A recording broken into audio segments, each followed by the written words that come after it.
Eu tinha certeza que esse dia chegaria. A verdade prevaleceu. Não importa a situação, a gente sempre toma partido da verdade. Assim, pautamos e somos pautados pela voz das ruas e das redes. Estamos presentes nos momentos de luto e nos momentos de luta, sem deixar de transmitir a esperança. Esse sentimento que, apesar de qualquer análise, teima em tomar conta do coração dos brasileiros e das brasileiras. Daquelas que votam, das que se candidatam e das eleitas. Porque no Brasil da gente, todo mundo merece investimento. Para quem já é da casa, siga em sintonia com a gente. Para quem ainda não é, muito prazer. Fazemos parte da Rede Povo de Comunicação do PT. TV PT. Aqui brilha uma estrela.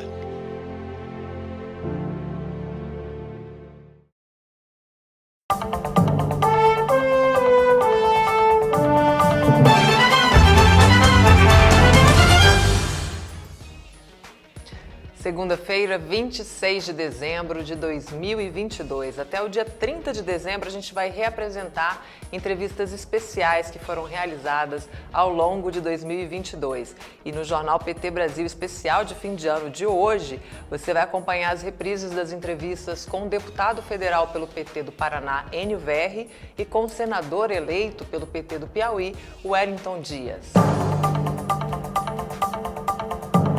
Conversa com a gente agora é o Enio Verri, deputado federal pelo PT do Paraná e integrante do Grupo Técnico de Planejamento, Orçamento e Gestão da Transição de Governo. Um bom dia, deputado. Seja muito bem-vindo ao Jornal PT Brasil.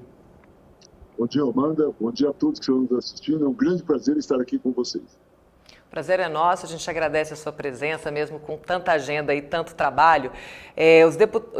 Os 31 grupos técnicos, né, que já trabalham nesse momento de transição de governo estão desenhando um diagnóstico da atual situação, né, para poder apresentar para o gabinete de transição.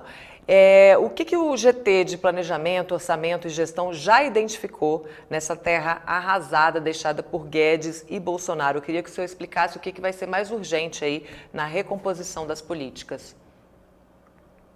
Na verdade, nós temos uma coisa que é urgente, urgentíssima no que se refere ao planejamento, que é o orçamento para 2023. O orçamento entregue por Paulo Guedes e Bolsonaro aqui para o Congresso Nacional é uma peça de ficção. Não cabe nada. Para que vocês tenham uma ideia, o teto de gastos, que desde 2016 achata de forma violenta os investimentos na saúde, para atingir o mínimo do teto de gastos ainda faltam quase 15 bilhões de reais. Não tem no orçamento. Estou falando também da extinção da farmácia popular, estou falando da correção da verba para merenda escolar. Olhe, para aquisição de ônibus escolares para o ano que vem, a previsão que tem no orçamento é de R$430 mil. Não compra um ônibus escolar que está colocado no orçamento.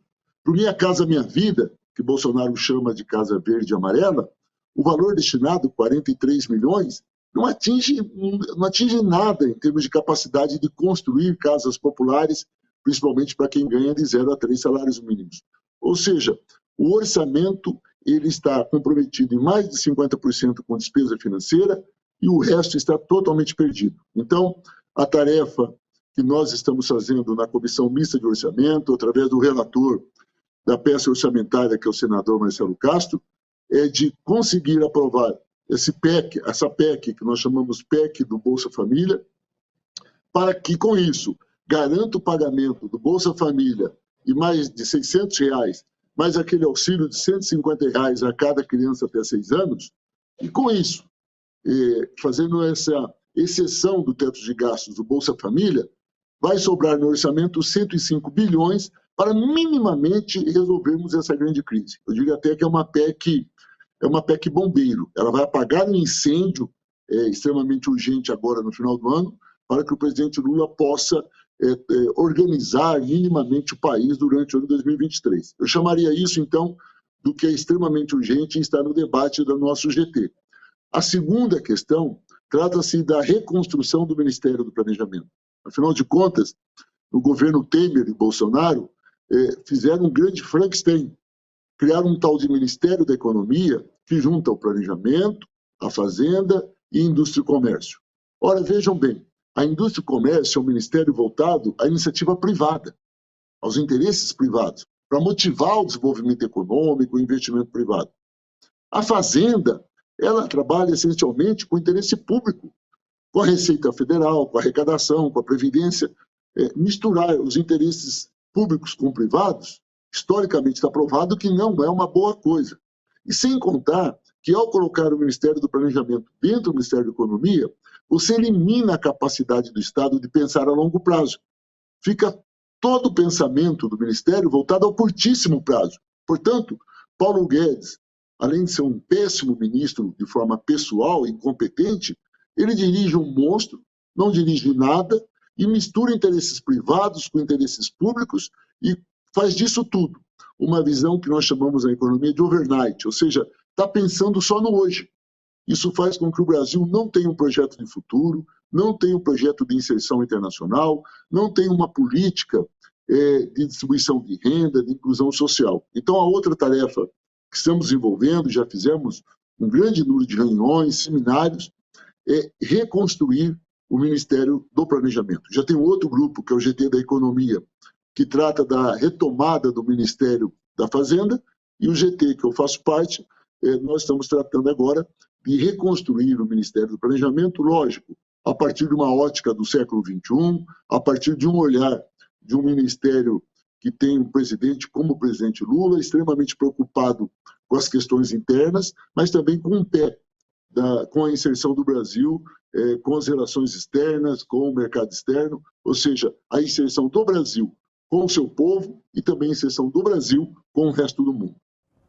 E essa inserção do Brasil com o seu povo, né, torna ainda mais fundamental, mais urgente a aprovação da PEC do Bolsa Família, porque ela vai saudar aí um contrato assinado, né, do povo brasileiro com o presidente Lula para a continuidade do Bolsa Família em R$600, esse adicional de R$150.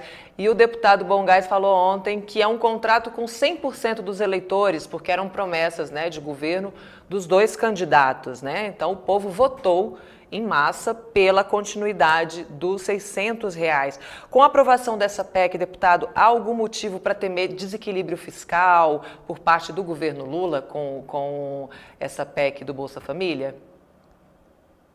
Primeiro, quero destacar que o presidente Lula, durante seus 8 anos de presidente, ele foi absolutamente comprometido com o equilíbrio fiscal.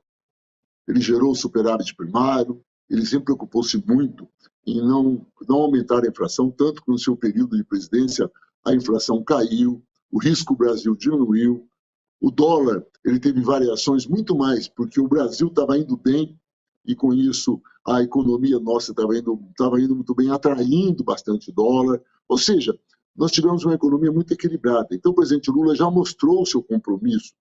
Outra coisa importante destacar, que diferente de Bolsonaro, que tem um posto Ipiranga, porque o Bolsonaro não entende nada de economia, nós temos um presidente da República eleito que entende muito de economia. Concretamente, o ministro da Economia do Brasil será o presidente Lula. Ele terá os ministros como figuras que assessoram. É assim que deveria ser numa democracia. Outro aspecto importante, que durante os 4 anos de Bolsonaro, ele e Paulo Guedes extrapolaram o teto de gastos 4 vezes. Extrapolaram em quase 800 bilhões de reais, foi extrapolado. E até o mercado, tão sensível nos dias de hoje, não falou nada. O mercado não criticava Paulo Guedes, até por ser o ministro que veio oriundo do próprio mercado, quando o teto de gastos foi estourado. E nós do Partido dos Trabalhadores, sempre denunciamos que o teto de gastos ele é uma figura que não daria certo no Brasil, que ele já teria nascido fadado ao insucesso, como de fato foi provado, que ele não tem como sobreviver. Então, provando primeiro isso no passado, já foram abertas exceções, já estouraram o teto de gastos já mostrou sua fragilidade, nós entramos no segundo ponto. Essa PEC do Bolsa Família, que trata de excepcionalizar em 175 bilhões por ano, dinheiro suficiente para pagar o Bolsa Família e mais os R$ 150, não cria nenhum problema fiscal. E não cria por quê? Porque nós vamos tratar de recuperar a economia. O fato do presidente Lula assumir a presidência em 1º de janeiro vai fazer com que o risco do mercado caia, a taxa de juros, chamada Selic, ela vai apresentar uma queda, não tenha dúvida, vai sobrar espaço fiscal. A proposta da PEC, ela é muito rica, porque além dela excepcionalizar os 175 bilhões voltados exclusivamente ao Bolsa Família, ou seja, transparente, com um objetivo muito bem definido, ela tem mais duas exceções. Uma, o simples fato de Lula assumir, vários países, em especial da Europa, estão assumindo compromissos de investir no Fundo da Amazônia. São investimentos que não podem estar submetidos ao teto de gastos. Então, é um dinheiro que vai entrar, não tem impacto fiscal e vai gerar investimentos na Amazônia. E tem uma segunda exceção que trata-se o seguinte: o país apresentou, por exemplo, esse ano, excesso de arrecadação. Arrecadou mais do que está no orçamento. Com o teto de gastos, você não pode usar esse dinheiro. É um absurdo. O Brasil arrecadou mais e não pode investir. Nós colocamos uma exceção nessa PEC que parte do excesso de arrecadação pode ser investido desde que seja em investimentos e não em despesa continuada. Então, essa PEC, nesses 3 pontos, faz com que o investimento vá aumentar, a geração de empregos, consequentemente, a arrecadação vai aumentar. E, com isso, o processo de equilíbrio fiscal vai se dar de forma muito mais eficiente e muito mais rápida. Então, o desenho da PEC já mostra o nível do compromisso do presidente Lula com o equilíbrio fiscal, mas imediatamente colado ao equilíbrio fiscal, a preocupação com a fome, com a miséria, com o desemprego e com todas as dificuldades que o povo brasileiro passa hoje por conta do governo Bolsonaro. E, por fim, esse desenho que eu estou fazendo agora, Amanda, somando a questão do equilíbrio fiscal com as políticas sociais, soma exatamente o que o presidente Lula disse em toda a sua campanha. É colocar o pobre no orçamento e colocar o rico na tabela do imposto de renda. É isso que nós estamos construindo nessa PEC da transição. Deputado, e ontem, mais 37 parlamentares do PT foram anunciados na coordenação da composição da transição de governo, Eles se juntam aí a outros quadros técnicos e ex-ministros também do partido. Eu gostaria que o senhor falasse um pouco da participação do PT nesse momento de mapear o presente, planejar o futuro e também trabalhar essa articulação no Congresso Nacional para garantir a aprovação da PEC do Bolsa Família.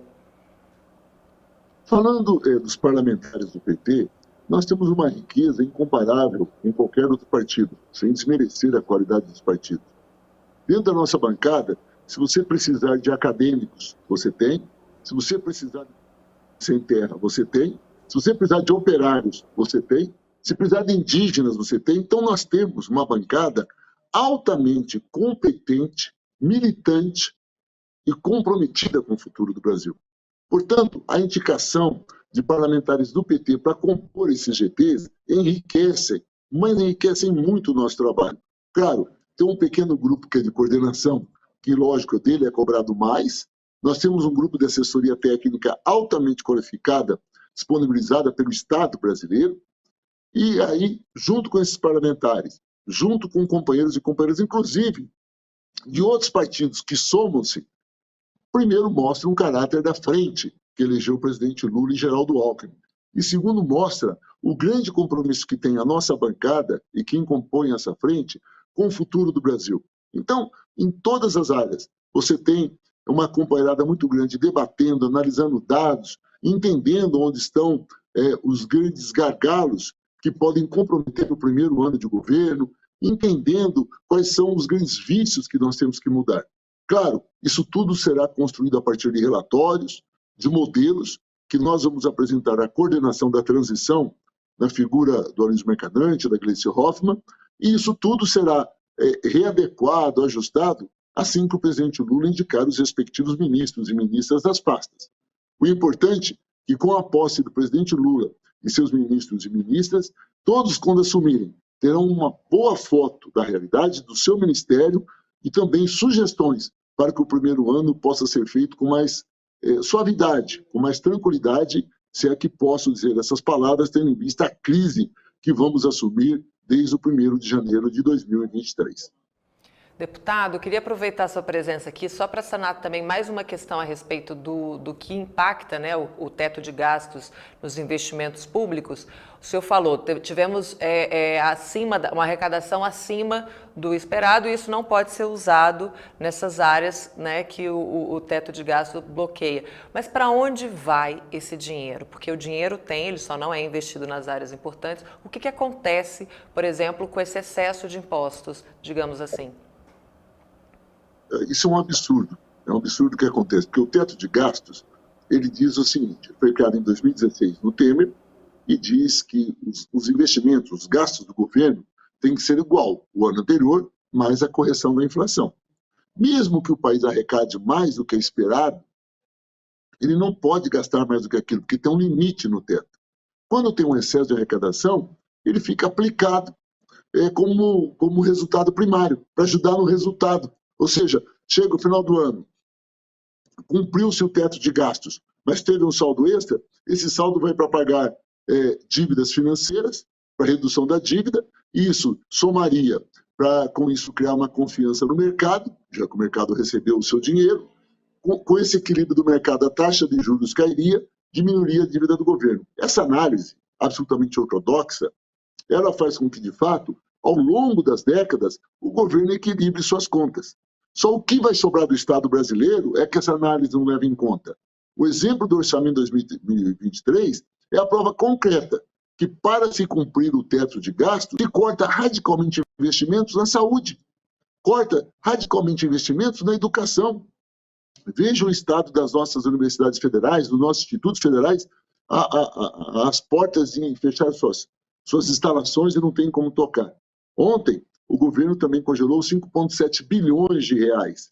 Esse dinheiro que ele congela é dinheiro que não vai para a sociedade. Então, o teto de gastos atende uma imposição do mercado na procura do equilíbrio fiscal de forma radical e impositiva, e para esse equilíbrio fiscal, você cria uma grande crise social. É isso que estamos vivendo. Com o modelo que nós queremos rediscutir, porque o presidente Lula defende-se uma âncora fiscal. Tem que haver um equilíbrio fiscal e ele já provou sua competência nisso nos 8 anos. Mas precisamos rebater e rediscutir uma âncora fiscal que permita o equilíbrio, que se crie um superávit, mas que a população não tenha que pagar com isso, com a fome, com a miséria, o desemprego, como está ocorrendo com esse modelo nos dias de hoje. Certo, deputado, agradeço mais uma vez a sua participação aqui, deixo disponível também esse espaço para o GT, né, de planejamento, sempre que quiser voltar, que puder também, que a agenda permitir, a gente quer muito acompanhar as atualizações. Muito obrigada, bom dia e um excelente trabalho para vocês.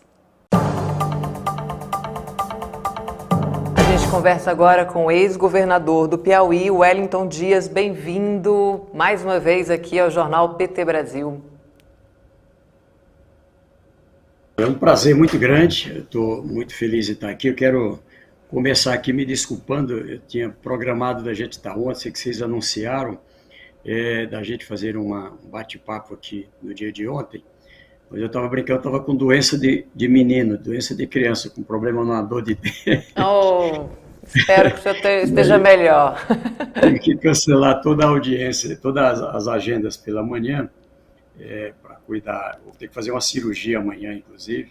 Olha. Mas um prazer muito grande. Estava ouvindo aqui nosso querido senador Jean Paul, aí com toda a dedicação, todo o entusiasmo, toda a capacidade técnica também, que é muito importante para a nossa bancada no Senado e na Câmara. Ele é uma referência para todos nós em vários temas, dentre eles esse aí dessa área do gás, do petróleo, da Eletrobras, enfim, dos combustíveis, e tem sido assim uma ponte também para o diálogo com a Federação Brasileira. E também muito feliz aqui, o presidente Lula retomando as agendas, né? Vai estar dia 15 agora lá em Uberlândia, em Minas Gerais, lá com o pré-candidato Calil e todos os líderes em Minas Gerais, e também no Rio Grande do Norte, aqui no evento Nordeste Brasil, onde a temática é essa área aí a agricultura familiar para a produção de alimentos saudáveis, tecnologias, a partir, inclusive, dessas experiências do Consórcio Nordeste. Então, acho que vai ser um evento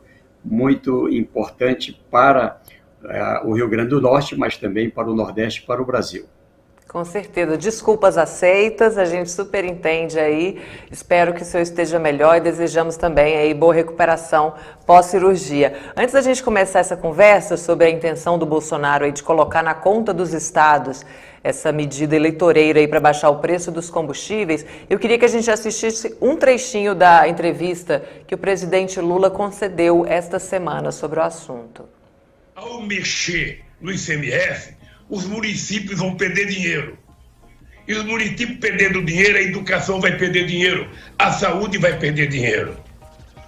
O que nós estamos vendo efetivamente é que, como você reduz o ICMS para o governo, você vai reduzir o dinheiro dos municípios. O presidente vai jogar o peso da culpa em toda a sociedade brasileira. Porque quando ele diz que vai fazer compensação, ele vai fazer compensação até dezembro. Depois de dezembro, eu quero saber quem vai arcar com a falta de arrecadação dos municípios. Porque é no município que o povo mora, é no município que o povo quer educação, é no município que o povo quer saúde, é no município que o povo quer tranquilidade, que o povo quer rua asfaltada, que o povo quer segurança, que o povo quer luz elétrica, ou seja, é lá que acontecem as coisas. Lula. E esses municípios vão ser mais empobrecidos. Quando, na verdade, todo esse acúmulo de lucro da Petrobras e da União poderiam ser devolvidos, sabe, agora, para fazer o subsídio e não tentar jogar em cima das costas do povo.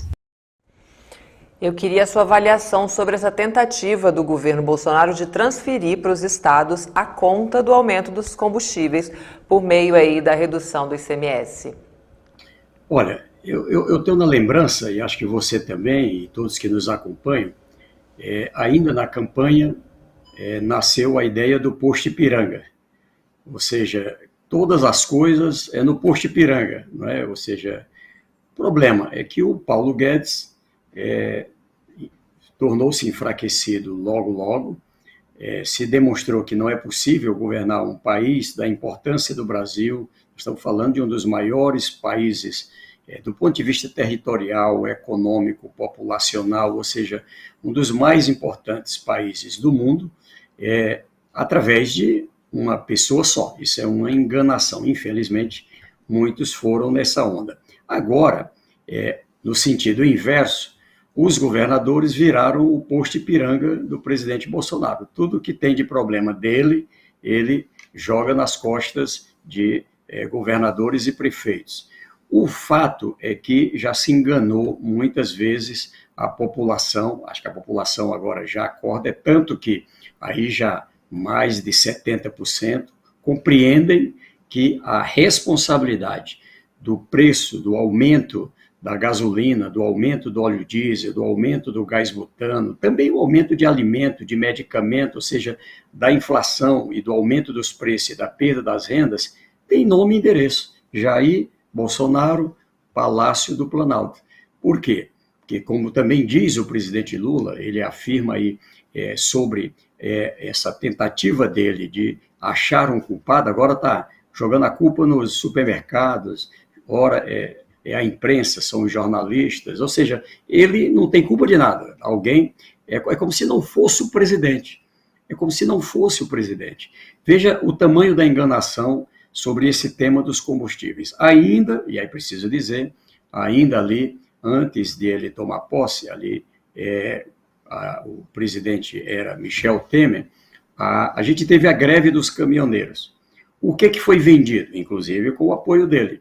Foi vendida a ideia de que se tirasse a CID era o colchão que protegia o preço dos combustíveis com estabilidade e ainda trabalhava como fonte para municípios, estado e o governo nacional fazer o melhoramento e a manutenção da malha rodoviária. Era uma contribuição sobre o combustível que garantia a formação de uma poupança quando o barril do petróleo estava mais baixo, quando o câmbio estava mais controlado, ali fazia poupança e parte utilizada para melhoramento das rodovias. Veja que começa a esburacar rodovias em todo o Brasil, não é? Novamente. Isso era assim antes do presidente Lula, ali ele fortaleceu esse modelo, controlou os preços, o combustível, a gasolina ali, quando no governo do presidente Lula, era R$ 2,70, né, o óleo diesel R$ 1,80, R$ 1,90, ou seja, porque tinha esse fundo de estabilização, de compensação dos preços. Bom, o que aconteceu ali? Retira a CID que vai resolver tudo. Enganaram os caminhoneiros. O preço da gasolina era R$ 4,00, foi subindo, chegou já no final de 2021 a R$ 6,00, R$ 6,50, algo assim. Aí o problema é o ICMS. E aí nós, os governadores, eu era governador também, coordenando o Fórum dos Governadores, como disse aí o senador Jean Paul, acatamos, aprovando, inclusive no Concefaz, o congelamento do ICMS. O Piauí, para dar um exemplo, aqui é 75 centavos no litro do combustível. E permanece, era assim em 1º de novembro e permanece até hoje, ou seja, não aumentou o ICMS. Era 75 centavos por litro, continua 75 centavos por litro. O que aconteceu com o preço dos combustíveis? Seguiram subindo, subiu mais de 50%. Ou seja, o preço que era R$ 6,00 o litro passou para 8, passou para 9, passou em alguns lugares para R$ 10,00 o litro da gasolina e da mesma proporção o litro do óleo diesel, assim como outros preços subiram. O que isso demonstra? Que o problema não é nem ICMS e nem a CID. Não quer dizer que nós não estejamos abertos a discutir sobre carga tributária, mas a forma correta, adequada, já pactuada, é lá na reforma tributária, que também está lá no Congresso Nacional, onde a nossa proposta é de reduzir a tributação sobre o consumo, sobre combustível, sobre energia, remédio, alimentação, ou seja, um conjunto de produtos e serviços que são importantes para a população, comunicação também. Então, ali, se quiser tratar de reforma tributária, tratar de redução de tributação sobre o consumo, ali, na reforma tributária. O senador Roberto Rocha é o relator, o Concefaz pactuou uma proposta, não foi fácil, foi pactuada.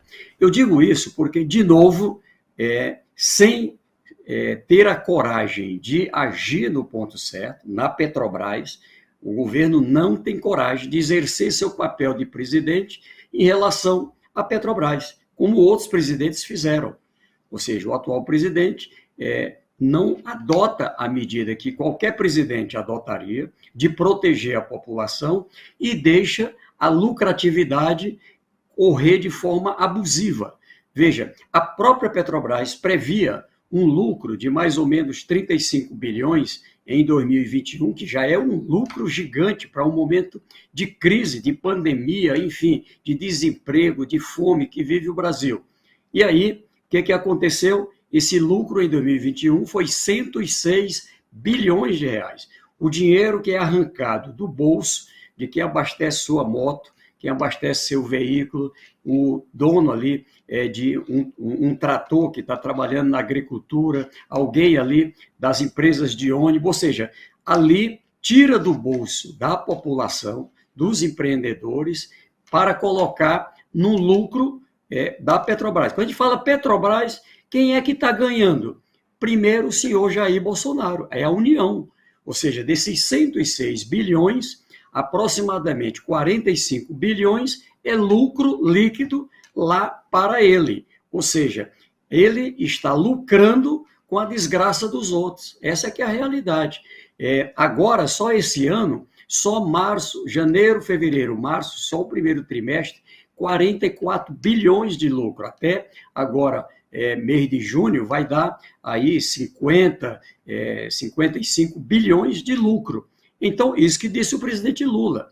Se você pega o excedente, o lucro extraordinário, se você faz o uso desse lucro da União e a taxação do lucro privado como um excedente, tá certo? Como outros países estão fazendo, como a Inglaterra fez, para dar um exemplo.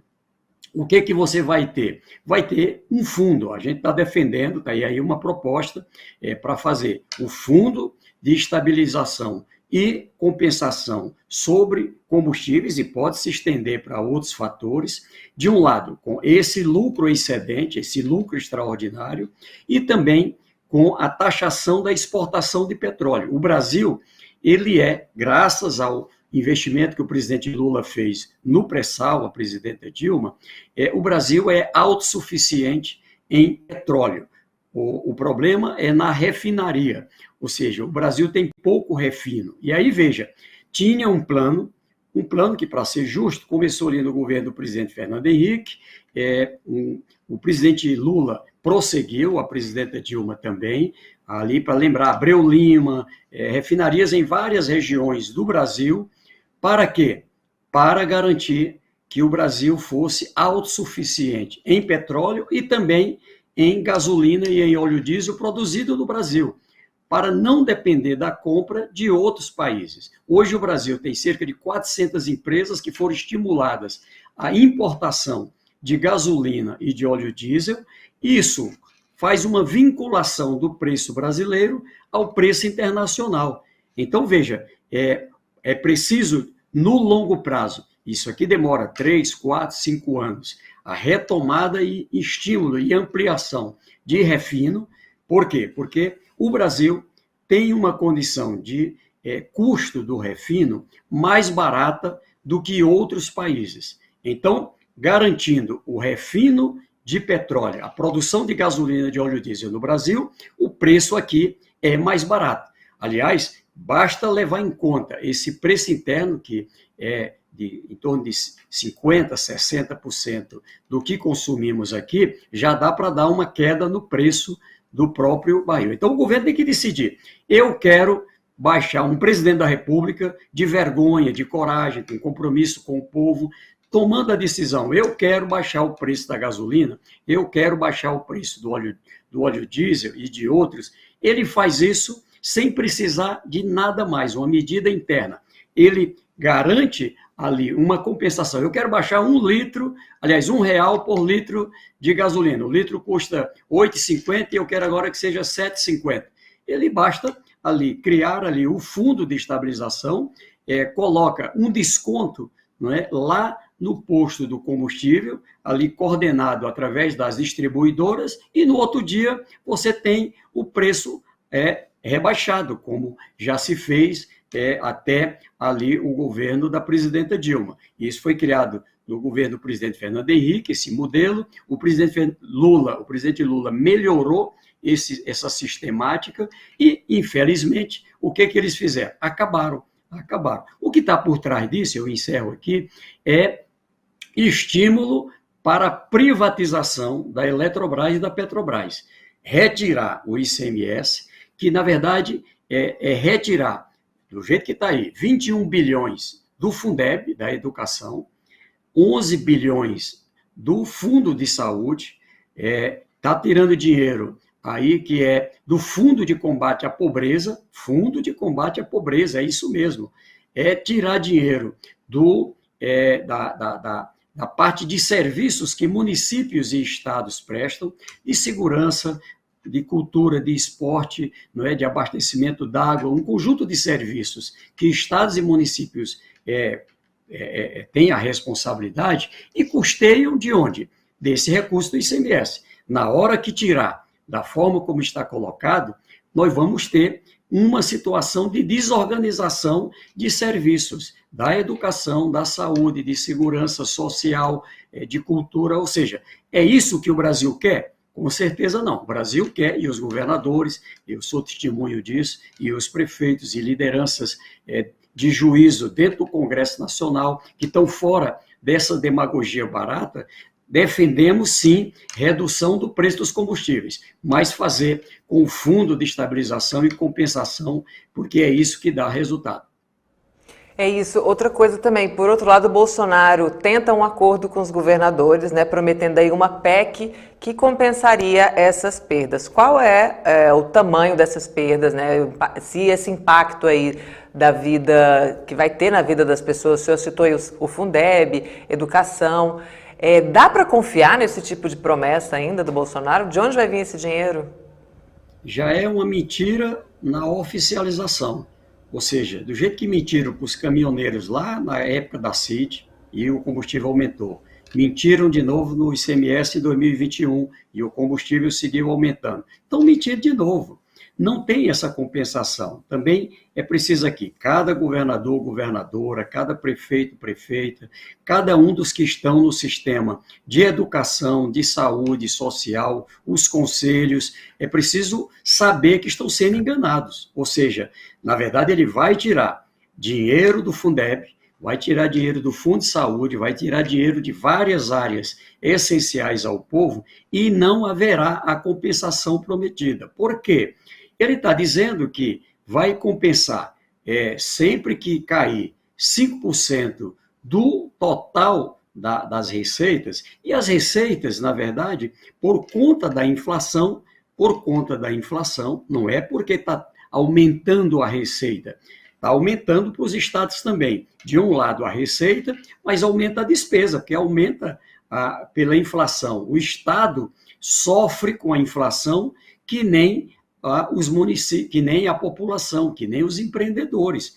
O Estado, cada um dos estados, Distrito Federal, cada um dos municípios, também consomem combustíveis, também pagam transporte escolar que usa combustíveis, também compram alimentação para os hospitais, para a área da segurança, para a área da merenda escolar, ou seja, os estados e municípios também têm o mesmo efeito. De um lado, sobe o preço, por isso que sobe aqui a receita do ICMS, mas também sobe a despesa. Então, o que eu estou lhe dizendo é que a regra que é colocada é uma regra falsa, como disse o senador Jean Paul. Ela é uma enganação, ela não compensa. Na prática, é uma medida inconstitucional. Já tem uma decisão do Supremo, lá num caso concreto de Santa Catarina, queriam fazer a mesma coisa, e o Supremo disse que tem que cumprir regra constitucional. O Brasil é uma federação, o Brasil tem a União, que tem suas receitas, os estados que têm liberdade com suas receitas, e os municípios também. Imagine se um ente da federação puder desorganizar o outro. É isso que o presidente Jair Bolsonaro está querendo. Imagine se o Estado puder, através da Assembleia Legislativa, alterar a política do IPTU, a política do ISS dos municípios. Imagine, cada Assembleia Legislativa adotando uma medida de acabar com o ISS, com o IPTU lá dos municípios. Desorganiza os municípios. Numa medida política, porque os prefeitos são meus adversários, por causa das eleições, imagine se fosse possível. A Constituição brasileira, para evitar isso, cada um no seu quadrado. O Brasil é uma república federativa que tem a sua independência. O que ele diz? Qualquer medida relacionada à tributação de estados e municípios pelo Congresso Nacional tem que ter um estudo dos efeitos, tem que ter, a partir desses estudos, uma organização que seja pactuada, que seja aprovada no colegiado, que é o CONFAS, um colegiado tripartite, e tem que, em alguns casos, ser submetido às Assembleias Legislativas. Cito um exemplo, a Lei Candir. O Brasil, lá num determinado momento, queria estimular exportação. Para isso, queria reduzir tributos sobre produtos da pauta da exportação. O que o Brasil fez? Criou o fundo com a Lei Candir, com a chamada Lei Candir. Isso aqui seguiu um estudo, uma negociação com os estados, uma aprovação pelo CONFAS, uma aprovação com a legislação estadual, e hoje tem a política. Então, não tem segredo, é assim que diz a Constituição. Então, fazer diferente disto não é constitucional, é inconstitucional. É tanto que, nesse caso concreto de Santa Catarina, o STF anulou e jogou para entrar em vigor em 2024, para daqui até lá cumprir a regra constitucional. Ou seja, de novo, é uma enganação. Se aprovar essa proposta como está aí, ela será considerada inconstitucional, por isso mesmo ela não terá efeito imediato. Isso é que eu não entendo. Ou seja, como é que a gente tem um presidente da República que prefere confronto, não é? Querer jogar o povo contra governadores, contra prefeitos, fazer mais uma enganação e não garantir uma solução concreta que está nas mãos dele, nas mãos com fonte da Petrobras, da taxação da exportação de petróleo, ou seja, tem uma proposta pronta e não vota, e prefere ir para um caminho, não é, que não dá resultado. Eu fico, sim, realmente sem compreender. Mas como é um presidente que não tem plano para nada mesmo, qual é o plano para a educação? Não tem. Qual foi o plano para a pandemia? Não tinha. Qual é o plano para a segurança? Não tem. Qual é o plano para qualquer coisa? Não tem. É como se não tivesse presidente. Essa é a realidade dura do Brasil. Por isso, a inflação perdeu o controle, o preço de tudo está subindo, os juros subindo, ou seja, e o povo sofrendo, a fome aumentando, a renda baixando, o desemprego crescendo, o emprego informal está aí divulgando que agora é 11,5% a taxa de desemprego. Outra mentira, quando a gente soma desemprego com subemprego, ou seja, aquele emprego que tem um dia e outro não, o diarista, isso aqui chega a quase 40% da população brasileira. 33 milhões na fome. É essa a realidade lamentável do Brasil. Por isso que o povo deposita tanta esperança aí no pré-candidato a presidente Lula, Geraldo Alckmin. É isso, e falando também em pandemia, foi um outro momento aí que a gente viu essa autonomia de estados e municípios salvarem vidas, né? Faber 15 comenta aqui que os governadores tiveram que enfrentar sozinhos o vírus e a ira das pessoas contrárias às medidas restritivas. Entre essas pessoas, o próprio presidente da República. O senhor foi coordenador do Consórcio Nordeste e durante a pandemia conduziu, né, essa resistência aí ao negacionismo do governo Bolsonaro. Por isso, o senhor e os demais governadores e prefeitos foram atacados simplesmente por tentar salvar vidas. Esse movimento do Bolsonaro em relação aos combustíveis seria uma espécie de perseguição, de revanche? Sem nenhuma dúvida. Na verdade, o presidente, que é incompetente, é incapaz de ter sensibilidade, é incapaz de apresentar uma solução concreta para o povo, prefere o caminho fácil de achar um culpado. Quem é o culpado? São os governadores, são os prefeitos. O culpado é sempre um posto de piranga por lá, como eu disse. Agora, a culpa é dos supermercados. É claro que tem que acompanhar com os órgãos de controle, não é? O controle dos preços. Tem um posto de combustível ali abusando no preço, tem que agir. Tem um supermercado abusando, tem que agir. Mas a realidade que ninguém pode esquecer é que há inflação alta, juro alto, desemprego alto, queda na renda, o salário mínimo, veja o que estão fazendo, os servidores federais, olha aí a situação de congelamento dos preços. Então, a classe média também sofrendo. Estão sofrendo os mais pobres e atingindo a classe média. As próprias empresas hoje sem alternativa, ou seja, é uma situação de asfixia, não é, do país. E na pandemia não foi diferente. Eu estava com a confiança dos 27 estados brasileiros na coordenação do Fórum dos Governadores do Brasil e também na presidência do Consórcio Nordeste, e ali foi um enfrentamento. A gente precisava comprar medicamento e ali não tinha o apoio do governo federal, precisava garantir a compra de vacinas, né? Olha a dureza que foi, o tamanho do atraso que colocou o Brasil nessa área das vacinas. Nós estamos aí na casa de 670 mil óbitos do Brasil, e quando a gente olha o que aconteceu no Piauí, no Maranhão, no Nordeste, por exemplo, que minimamente seguimos aqui a ciência, aqui abraçamos a ideia de seguir a ciência. Criamos o Comitê Científico Nordeste, e aí eu sou grato a cerca de 4.800 cientistas do Brasil e do mundo, que virou, na verdade, um comitê nacional, virou um Comitê Científico Nacional, ali inicialmente coordenado pelo doutor Miguel Nicoleles, depois pelo doutor Sérgio, que também ali assumiu ex-ministro de Relações Exteriores, que assumiu ali essa coordenação. E, veja, se o Brasil tivesse seguido o princípio da prevenção em relação à pandemia, enquanto a gente estava colocando as pessoas, a importância de usar máscara, a importância do distanciamento, o que é que fazia o presidente? Andava desfilando de motocicleta, mandando todo mundo descumprir, mandando todo mundo não usar máscara, colocando as pessoas numa situação em que o presidente da República dizia que se tomasse vacina ia pegar AIDS, ia virar jacaré. Ou seja, você imagina que situação. Se o Brasil, ao contrário disso, tivesse seguido o que fez, por exemplo, o Nordeste brasileiro, nós teríamos hoje, entre nós, aproximadamente 350 mil pessoas que não teriam morrido de Covid-19.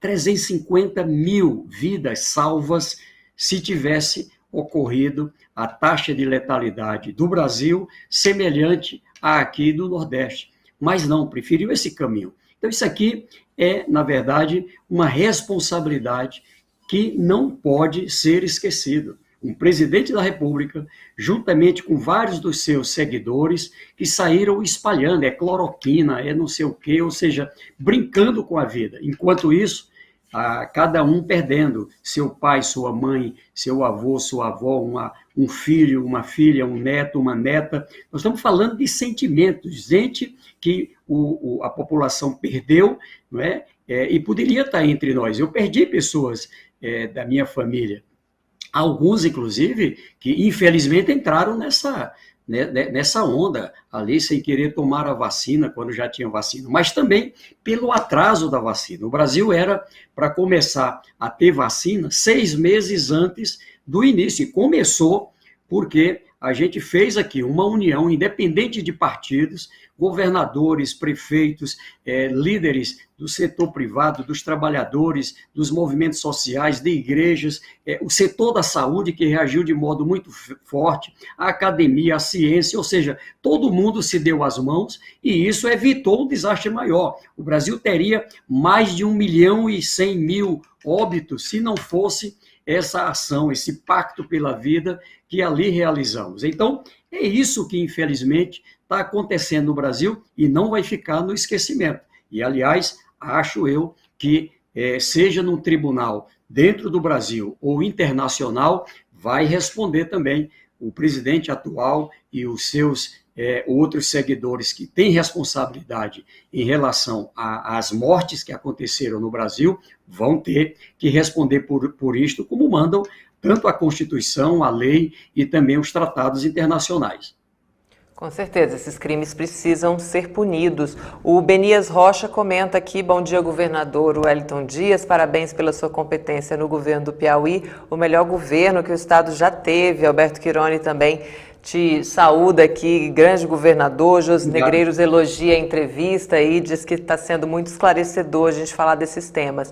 E falando em Piauí, quase 70% dos eleitores do estado declaram voto em Lula. Por que o piauiense, Wellington, quer que Lula volte à presidência?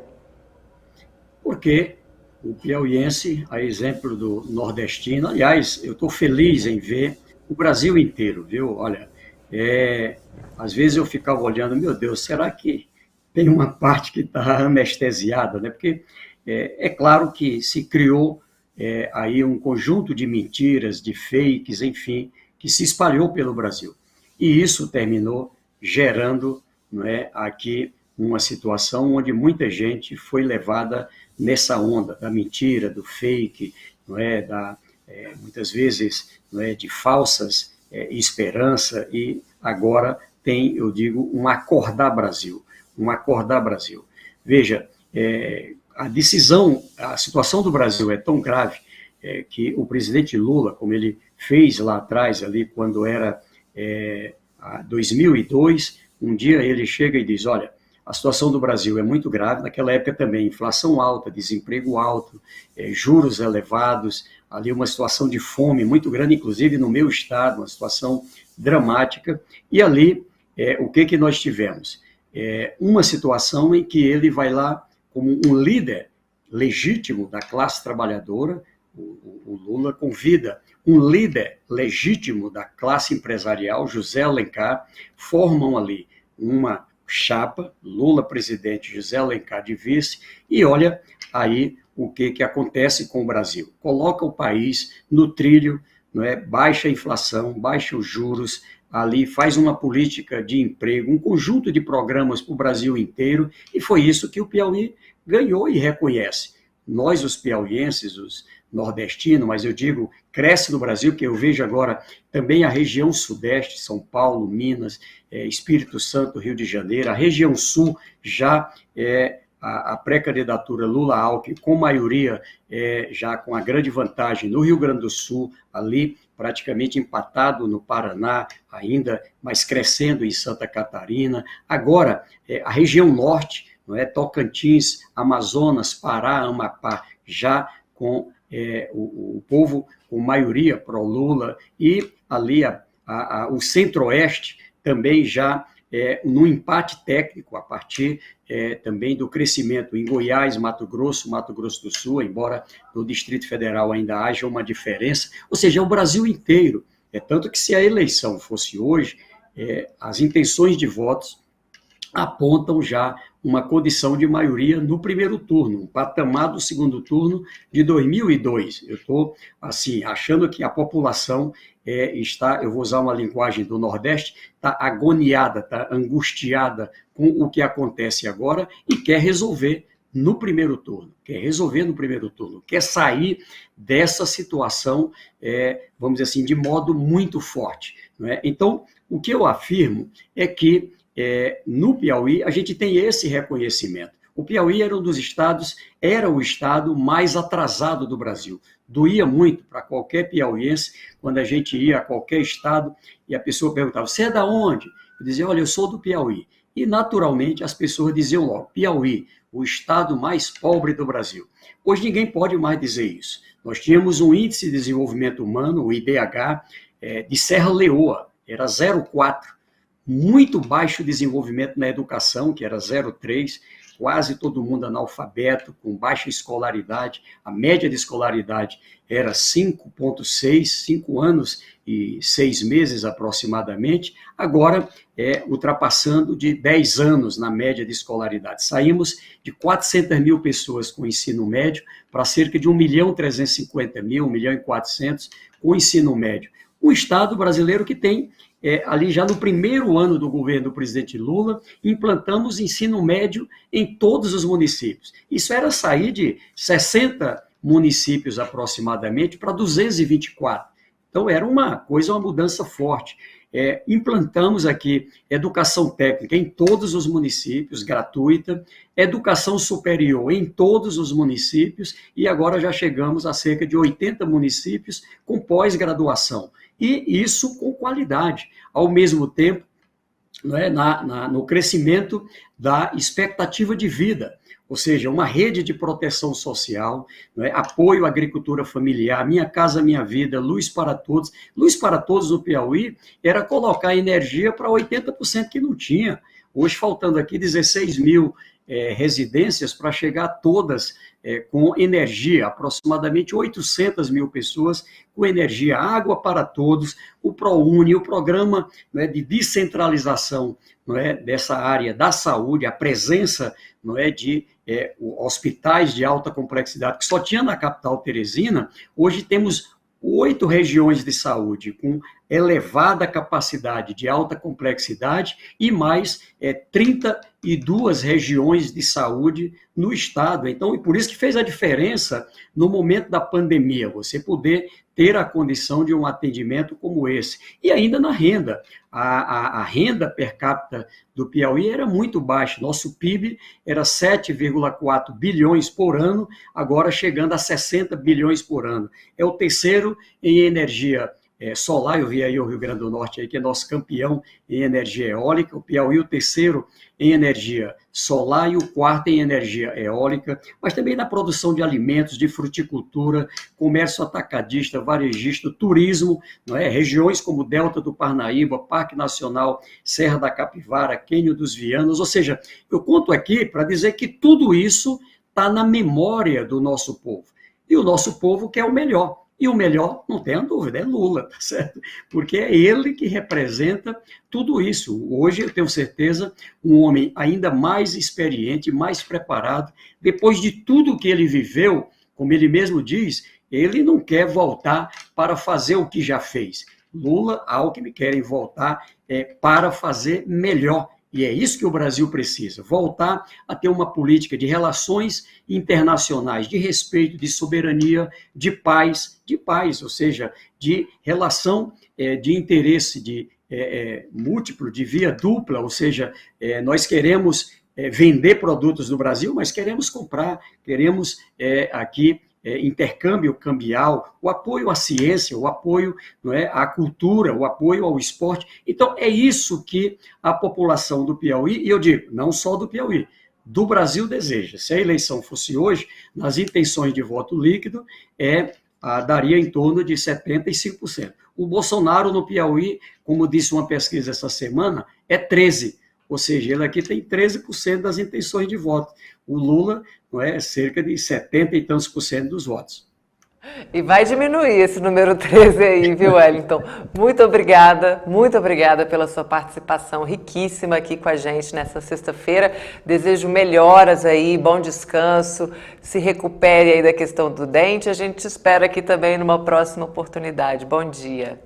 Bom dia, eu que agradeço. A gente está aqui em umas plenárias, são atos por democracia e proteção social. Eu estou, daqui a pouco, se eu estou aqui cuidando aqui do dente, para aguentar, eu estou indo ali agora para a região norte, municípios de Joaquim Pires, de Luzilândia, o nosso pré-candidato Rafael está ali na região de Parnaíba. Aqui ninguém descansa não, tá? Graças a Deus as coisas estão boas, mas trabalhando mais. A nossa governadora Regina fazendo um trabalho belíssimo, a primeira mulher governadora efetiva do estado do Piauí, uma quebradeira de coco que, pela educação, pelos estudos, tornou-se bancária, professor de francês na Universidade Federal, senadora, governadora do Piauí. Então, são histórias como essa que a democracia permite. Um filho de caminhoneiro como eu, juntamente com um auxiliar de enfermagem, poder ser governador, ser senador, ou seja, então, não abrimos mão da democracia. E eu quero aqui dar uma mensagem, às vezes a gente fica transmitindo